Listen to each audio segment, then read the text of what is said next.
Hey, folks, welcome back to another episode of the Change Physician Podcast. This is your host, Dr. Kevin Cuccaro, with my fabulous co-host, Dr. Melissa Katie. Hello. Melissa, how are you doing today? I'm great. All right. So for today's episode, we're actually going to do a deeper dive into some of the concepts that were discussed in our previous episode. That episode, if you have not seen it, was with our fabulous Dr. Eric Tait of Vernonville Asset Management, a fantastic physician, also a fantastic investor. Really highly encourage you to check out his website.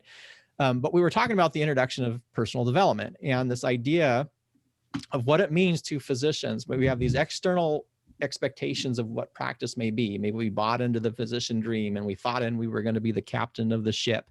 And then you get into a healthcare environment in these healthcare systems and you realize relatively quickly that we are not. And in that episode, we sort of introduced sort of the concepts behind that, the commodification of physician practice, and how you can either rail against the system and sit in the doctor's lounge or at home whining and screaming about how unjust it is.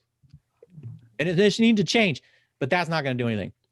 And that introduced into this idea of what we called personal development. So this episode, we want to take a little bit of what we learned from that and go a little bit deeper into those concepts. So Melissa, what did you think about that episode with the fabulous Dr. Tait?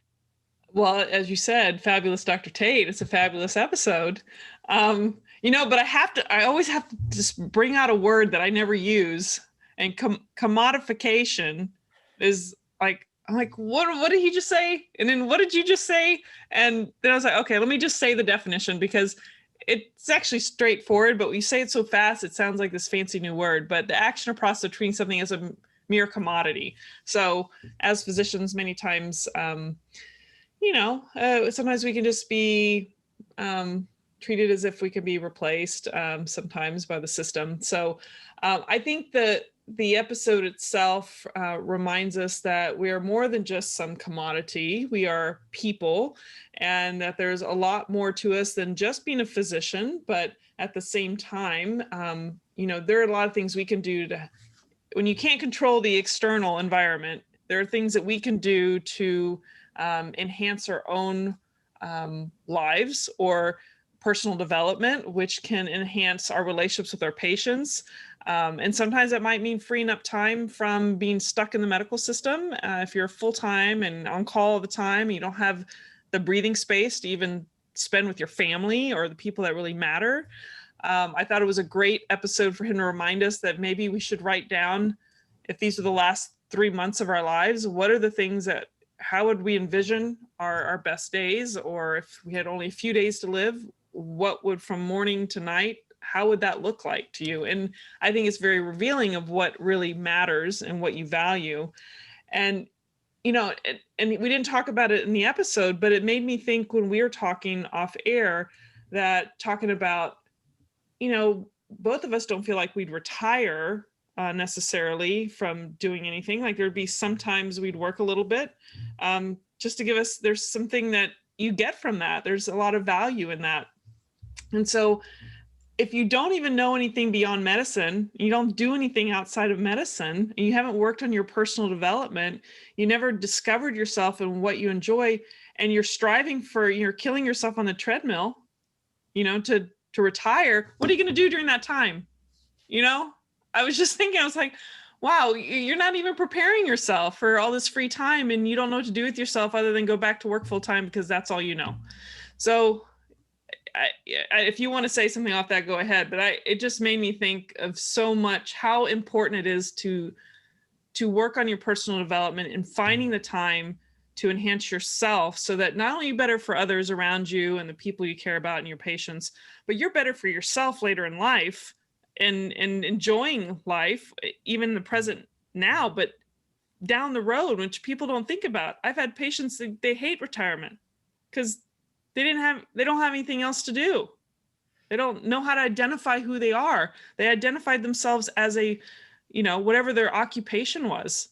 And that's not completely what life's about, but we've been brainwashed into that being our identity. I don't know if you agree with that, this kind of brainwashing of that, feeling that that's all you are. And so your world revolves around it.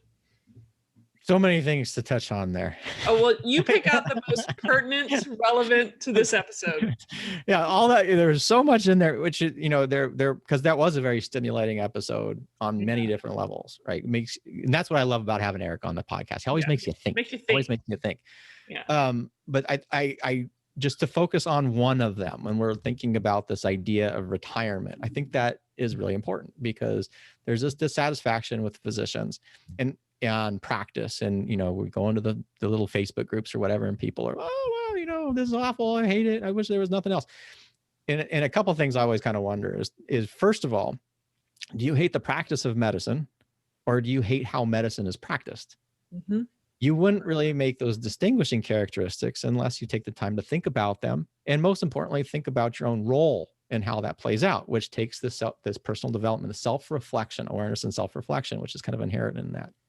The second part is all the people who are like, this is more in the fire groups that are, push all this stuff and we're going to retire early. And the question always is what are you going to do? Mm-hmm. And if you haven't then taken the time during that process to identify what is important to you, what provides meaning to you, where you provide meaning for others, all of which again comes into that personal development sphere, you're going to be pretty much screwed. Mm-hmm. And we know, just looking at the data on people who retire, there's a high mortality rate about 6 months after retirement that's associated with it. Probably as, from a stress standpoint, I kind of think people don't think retiring is stressful, but it can be extraordinarily stressful, just like any other major transition of your life, if you have not taken the time to plan for it, that you're aware of it, that you're noticing again how that transition is going to occur, what the implications are.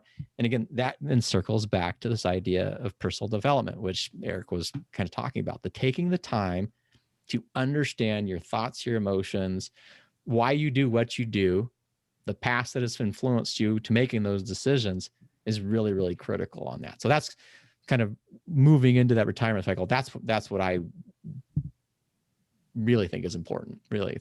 Yeah. Well, I know I said a lot of things. You give me that look and I was like, okay, I'm going off on tangents, but we said deep dive. So I'm diving probably in a few directions, but well, it was excitement, right? Because there was a whole lot of things to talk about. There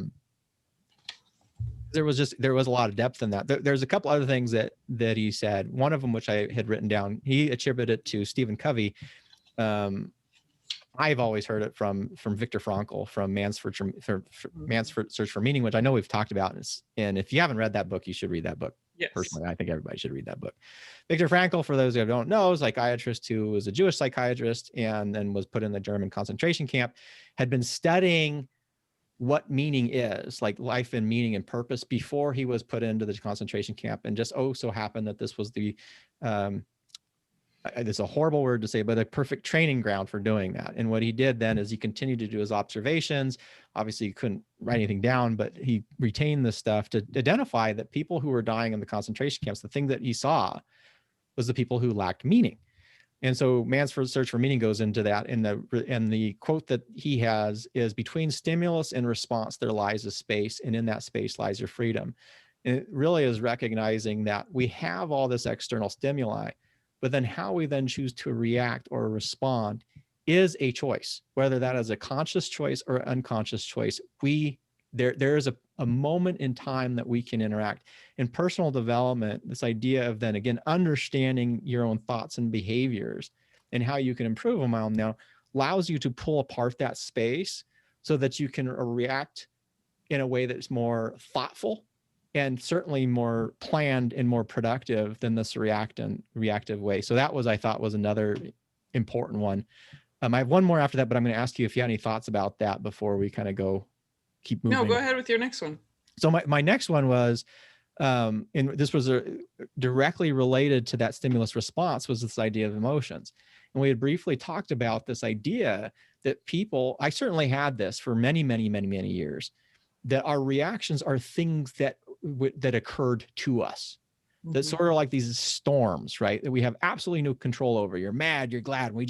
That person made me angry, as if they somehow threw out anger juice and splashed it all over us and made us angry. Or this person made me sad, or or whatever. And that is, again, most people, I think that's how we have been. People, there's a select group, they happen to be marketers that will play with your emotions, that are designed to propagate them so that they can get you in a certain emotional state to do what they want you to do, oftentimes buy or push the button or click the like button or spread the tweet or whatever. But it's not, again, how your brain works. And so spending the time to learn about the psychology of emotions becomes really vital, because then you understand that emotions are not things that occur to you, but are specific events that you are responsible for constructing. Obviously one of my favorite books of all time, Lisa Feldman Barrett's How Emotions Are Made.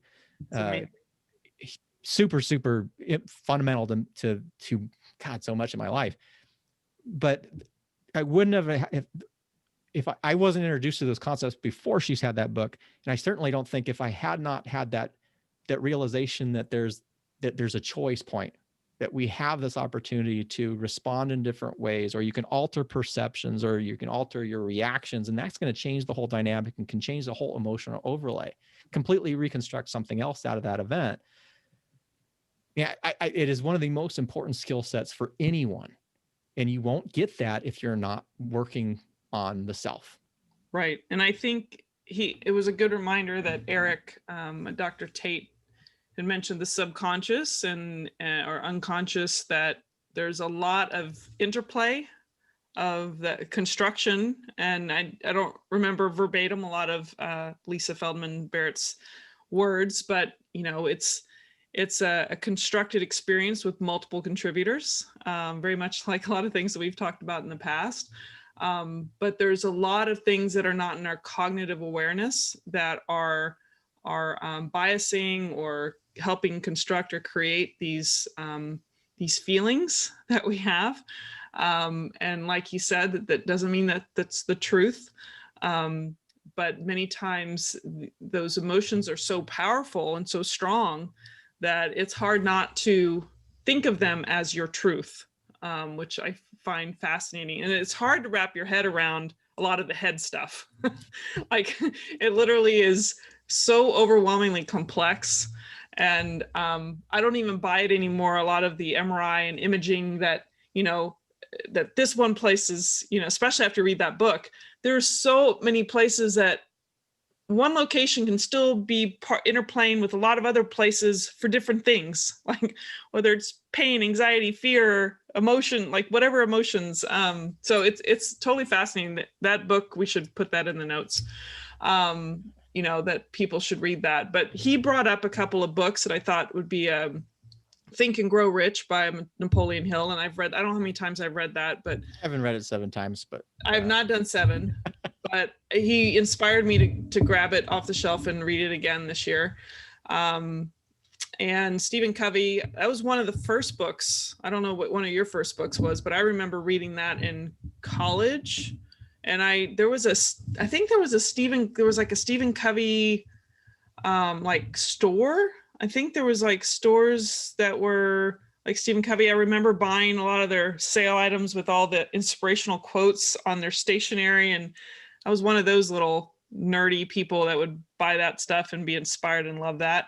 But that was one of my first books that I read. And then Zig Ziglar was one of my first audio exposures. And then, of course, what's the one he was talking about?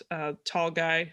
Tony Robbins. Tony Robbins. So I went to an in-person one, and then I listened to a lot of his CDs or tapes, and that just aged us right there, cassette tapes. But anyway, what were some of your first ones? That's a hard one. I mean, I don't remember the exact date. I just know that those are some of my. I would say probably my very first introduction where I was actually aware enough to be introduced was Tony Robbins. Yeah. And I was introduced to it because I had a newborn who was up in the middle of the night. I was during my internship. And I would, my wife's a doctor. We were a doctor, we're both interns. We have a newborn baby. It was not easy. And we finally would split it. Like, so she would she can stay up later and I can get up earlier. So what would happen is I would be waking up at 2 in the morning and carrying my son, who was not a great sleeper, who's now graduating from high school. Oh my God.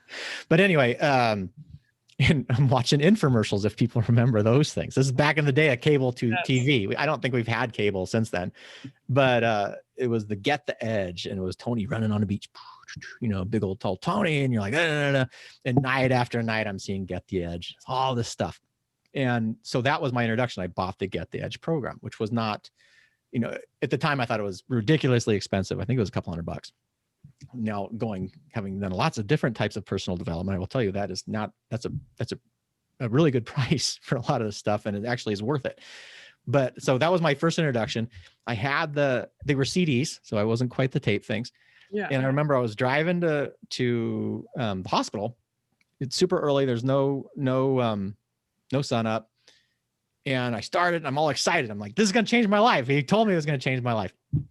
One of the first things he says is on this program was, if you're reading, don't do this in your car, because I want you to think or write this stuff down. And I'm like, so me being good at taking directions back then, I'm like, I guess I can't do this now. So I didn't do it. Oh, so I had the CD set because my literally, the only time I had to do all this stuff was in my car. Mm-hmm. And he said, don't listen to it in your car. I don't know why, because you're supposed to write and do the exercises. So I didn't really touch it in depth until I was deployed in 2008. So it was 5 years later. Wow. That I actually, and that was a big deal. Like we start some of the exercises that Eric was talking about, and started doing the exercise and trying to navigate stuff out. And you're like actually intentionally designing or intentionally thinking about what's important to you. What is that you want out of life? And these seem like really silly questions, but for a moment, like, what do you want? What do you actually want out of your life? And if you're like, oh, that's easy. Okay, fine. Write 5 pages on it right now.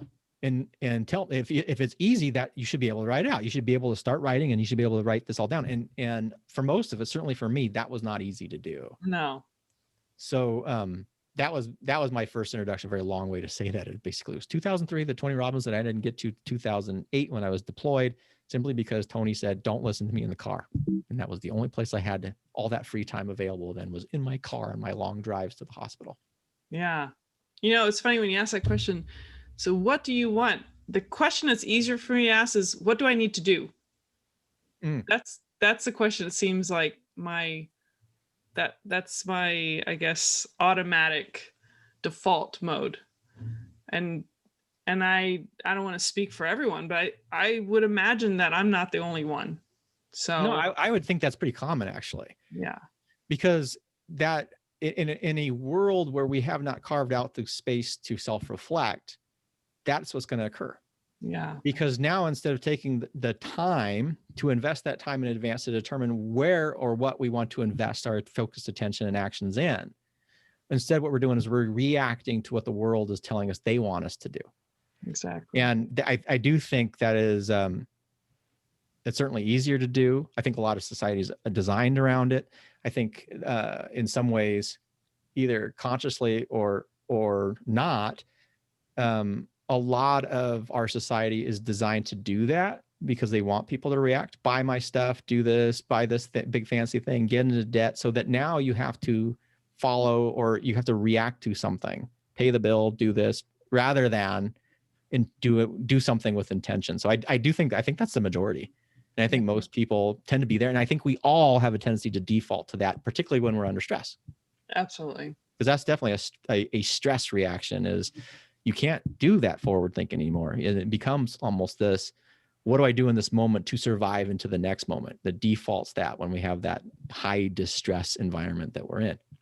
Yeah, no, I agree. And then when you just can't answer the question, what do I want? It's more comfortable sometimes to go to that default, mode.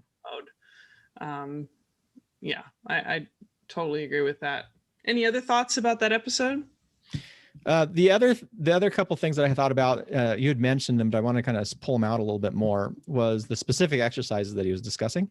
Mm-hmm. That again, they're often used in a personal development, particularly in the event centers, or if you're doing some worksheets with them.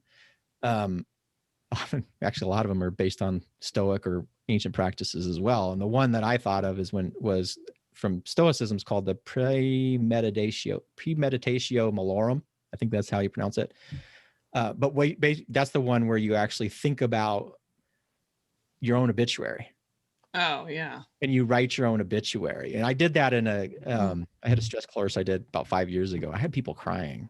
Like it wasn't in person. This was like, I was doing it through email mostly, and people were crying. They're like, I couldn't do this. I was doing this.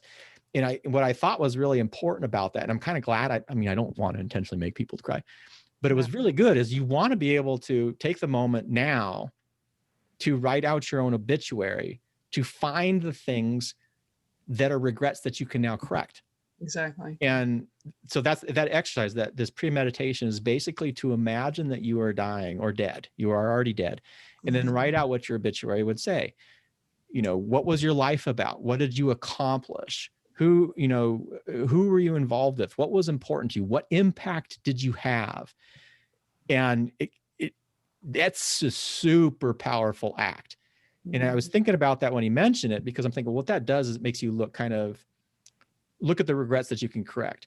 The other exercise that he mentioned was the ideal day. Write out your ideal day. That to me has always been tremendously difficult to do. I don't know, for me personally, it's been really hard because I tend to live really far out in the future in my brain rather in this place now. But that's a really, that exercise is another really, what is it? People say, I want to retire. And this comes back to the retirement thing. Well, what do you do? Well, what are you going to do? Well, okay. So what is your ideal day? If you can't define that yet, or if you can't figure that out, then first of all, you probably don't want to retire, because now you're going to have this big empty time to do it. But that's something to work out, is what's important? What would fulfill you? And I keep thinking, for some reason, I'm like, man, this should be a lot easier than it is. I struggle with it all the time, because it's like, well, I don't know. Like, what is it? What do you want to do in the morning? What do you want to do for breakfast? What do you want to do after breakfast? I don't eat breakfast. So that always makes it a little harder, because you don't eat breakfast. So a really, really good exercise. There was a third one. I can't remember what off the top of my head. Do you remember what it was? 3 days or 2 days or something? Like you had 3 months. You had 3 months to live? Oh, 3 days to live, or 3 months. I guess you can do it in 2 days. If you had 3 years, 3 months, 3 days to live is another really good one. What would you do? Yeah. Because that tells you really things that you should be doing now, basically, is what it comes down to. Yeah. So no, it's an exercise. I need to do some self-reflection on that as well. No, I think it was a fabulous episode, and we'll definitely have to have him come back, because there's so many aspects to topics within that conversation that we could expand on that would be worthwhile. Any other last thoughts before I take us out? No last thoughts, although I would encourage you, if a listener or watcher of the show, send in what has impacted you, or if we're missing something. If there is a point of personal development, a point of introspection, maybe we're saying personal development, but it can be many different things. It can come from really religious practice. It can come from if you're not religious, philosophical practice. If you perhaps are a philosophy major, which I used to laugh at, but now I'm kind of regretting. Man, I should have been back in college. That would have been awesome. But let us know, because we'd appreciate that. We'd love to have a point of discussion. If there's somebody you think that we should interview, please send it us in. And I think that would just go to thechangedphysician.com and contact us that way. And I'd appreciate it for sure, at least on my end. Absolutely. Yeah. Well, for those of you listening, I am Melissa Cady, the Challenge Doctor, joined by my co-host, Dr. Kevin Cuccaro. And this wonderful episode is our first deep dive into some conversations with our interviewees, including our returning guest, Dr. Tait, who always has some wonderful insights and thoughts into so many aspects to not just the medical world and investing, but personal development as well. I hope you enjoyed that episode along with this deep dive. And we look forward to seeing you on future episodes. And if you haven't joined us yet, you can go to thechangedphysician.com, whether you're a physician or a physician ally, and we'd love to see you there. And until next time, please take care. Stay well, folks.